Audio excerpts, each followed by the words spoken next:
Now we're going to be talking about the chain rule.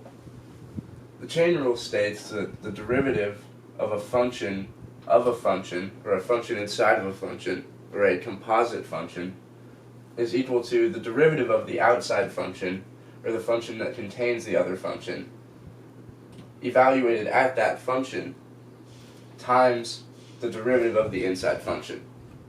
Okay, this all sounds really complex, but it's not. It's just you take the derivative of the outer function, like you would if it was just x, and then you multiply it by the derivative of the inside function.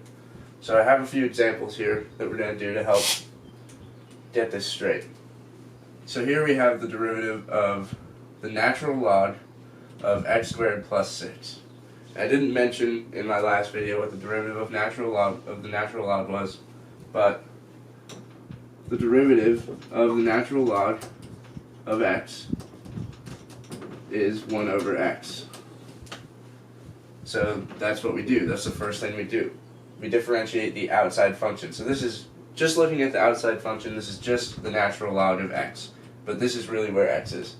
So we'll do that. 1 over x squared plus 6. Okay, but we're not done because this was not just the natural log of this. Or, well, it was the natural log of this, but it wasn't just the natural log of x. So we need to also differentiate this inside function. And the derivative of that inside function is using the power rule and the constant rule. The derivative of this is just 2x. Because the derivative of x squared is 2x and the derivative of the constant is 0. So that's our answer. And the next one, the derivative of sine of e to the x. It looks like a pretty hard derivative to take, but if you know what the derivative of sine is, sine x is cosine x. Whoops, not theta. Is the cosine of x. So the derivative of sine is cosine, so that's the first thing we do here. The outside function is sine because e to the x is contained within it. So the first part of this derivative is going to be just changing this sine to a cosine, so that's its derivative. So we have the cosine of e to the x. And then times the derivative of the inside function, the derivative of e to the x is just e to the x. So just all this times e to the x. And now we have a function that we're trying to differentiate that it's a little bit harder to identify what the outside function is.